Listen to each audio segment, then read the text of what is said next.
Good day, RGV. Today on Valley por Vida, we've got a lot in store for you. The show starts right now.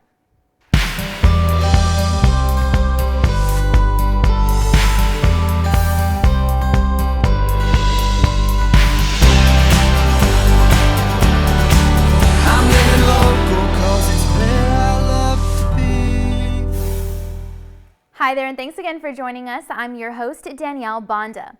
Well, Texas State Technical College is offering a weekly drive-through luncheon menu for their students and their staff, and it's beneficial for their community in so many ways. For example, imagine that your dream career is to be an executive chef and you want to start a successful restaurant one day. Well, how do you even get started? Well, TSTC's Culinary Arts program may just be what you're looking for. So here's today's Destination Education segment. Hello everyone, my name is Chef Emma Krebs. I am the lead instructor here at TSTC in Harlingen. I'm in charge of the culinary program where we train students how to cook and how to bake, but we also teach them more than that. We teach them about time management, confidence, leadership skills, things that are going to help them when they go out into the industry.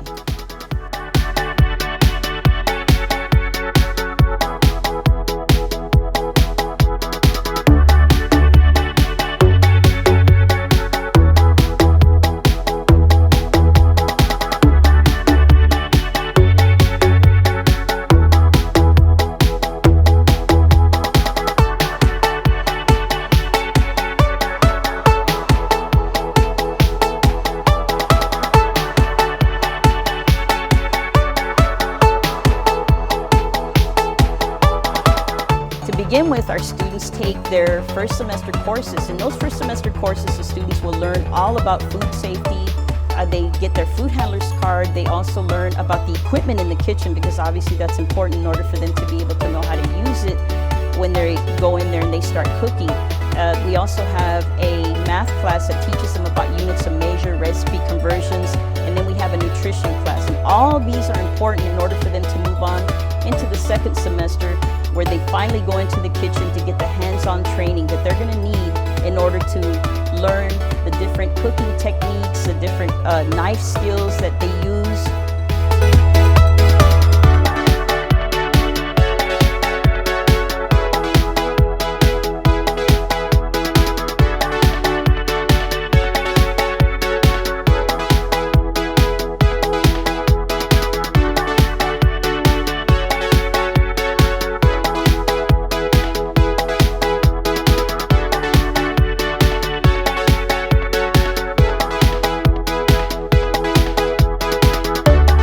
What our program does is it trains the students to be able to go out into the industry. There's a lot of learning opportunities for people in the food industry, such as learning how to obviously run a facility, a restaurant, and being able to manage it, not just the food itself, but also how to manage a staff, learn about food costs, learning how to use a POS system, which all of these skills are going to be able to execute when they are out there in the food industry working in different areas.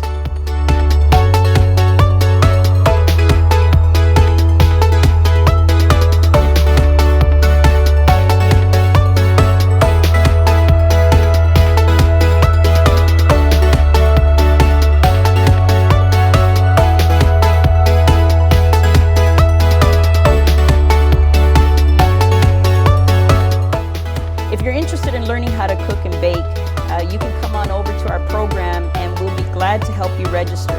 We have spring registration already beginning, so you can reach out to us my email address is edkrebs@tstc and the phone number is 956-364-4755. Come on by, we'd love to help you get registered and get started in a new and exciting career.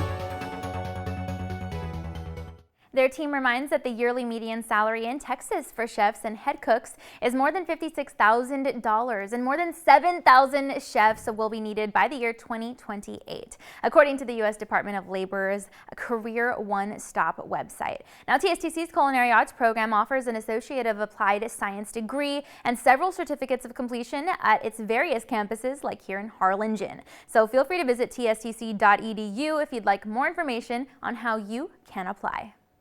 All right, well, October is National Pedestrian Safety Month, a time to remind drivers to look out for people walking on Texas roadways. Fall brings cooler temperatures and waning daylight hours, so with this in mind, the Department of Transportation is launching its Be Safe, Drive Smart campaign, asking drivers and pedestrians to remain alert and watch out for one another when on the road. Go ahead and take a look. Thanks a lot for having me here today. One of the things we want to talk about is pedestrian deaths, which are continuing to rise in Texas and now account for nearly 1 in 5 of all traffic fatalities. If we look at the numbers for 2020, there were 4,852 crashes involving pedestrians in our state, which resulted in 731 deaths. This is a 9% increase in pedestrian fatalities over the previous year. Now, we look at top factors that contribute to these type of crashes. Now, these are very simple. These are pedestrians that fail to yield the right of way to vehicles, driver inattention, and drivers also failing to yield the right of way to pedestrians. And one of the factors that is always present is speeding. You know, one of the things that we need to remember is that pedestrians are among the most vulnerable road users because they're not equipped with protective equipment. They don't have any airbags. They don't have bumpers. And all of us share the responsibility to follow the rules of the road and bring the number of pedestrian fatalities to zero. So TxDOT offers these safety tips. Now, for drivers, please yield the right of way to pedestrians, especially when turning. Stop for pedestrians at crosswalks. Be cautious when passing stop buses or other vehicles, and avoid distractions and put your phone away. Now, for pedestrians, cross the street only at intersections or crosswalks. Look left, right, then left again before crossing. And important, make contact with drivers before crossing, so don't assume that drivers see you. Also, obey all traffic and crosswalk signals. Use the sidewalk if there's one, and if not, walk against traffic. And when walking, also put away those electronic devices. You want to mind your surroundings, make sure that you know where everything is, and make sure that that's the best way that you can be safe. It doesn't matter how many campaigns the Texas Department of Transportation has. It has to come from the driver and from the community itself. So if you're a good driver and a good pedestrian, and I'm a good driver and a good pedestrian, together we can be much more safe. Again, TxDOT's Be Safe, Drive Smart campaign encourages drivers and pedestrians to remain alert and watch out for one another, especially as we're out on foot exercising and running errands, walking our dog, or accessing public transportation. Feel free to visit TxDOT.gov for more information. All right, well, the best cocktails are easy to make and delicious for any drink lover, but what if I told you that some cocktails actually have a host of health and wellness benefits too? Well, we went ahead and spoke with one executive and wellness coach who's on a mission to support the notion of well-being through coffee and lifestyle food and drink options, and that includes cocktails. Go ahead and take a look at today's Fun with Food segment.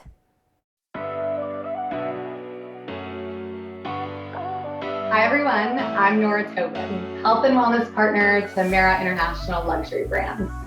I'm so excited to share just a few simple strategies on how to upgrade your cocktails and mocktails as we move into the fall and eventually holiday season. Welcome to my little kitchen. So for today, I'd love to share just a few things that you can do from the comfort of your own kitchen that should take very little time to provide you with a delicious beverage that's also going to support your goals.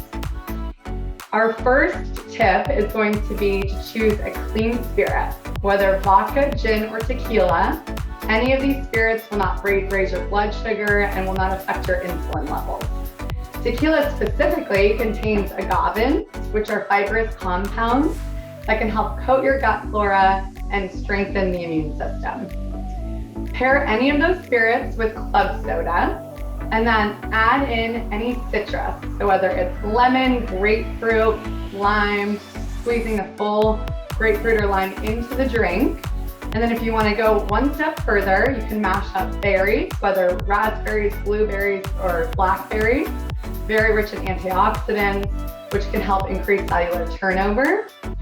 And then the last little tip is to include any kind of herb. So whether it's mint or rosemary, you can let one of those herbs just seep into the cocktail by adding it in while you're making it. Or if you're prepping in advance, you can actually take something like rosemary, put it in the tequila beforehand, let it infuse, and then add that tequila to your drink.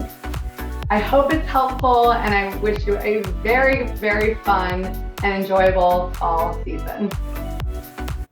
Feel free to follow her on social media or visit her website for more health and wellness tips. All right, well, it's time now to take a commercial break, and then we've got to look at your local weather updates, but be sure to stay tuned because Valley por Vida will be back, and we'll have info on the upcoming Medicare enrollment period, those details, plus more when we come back.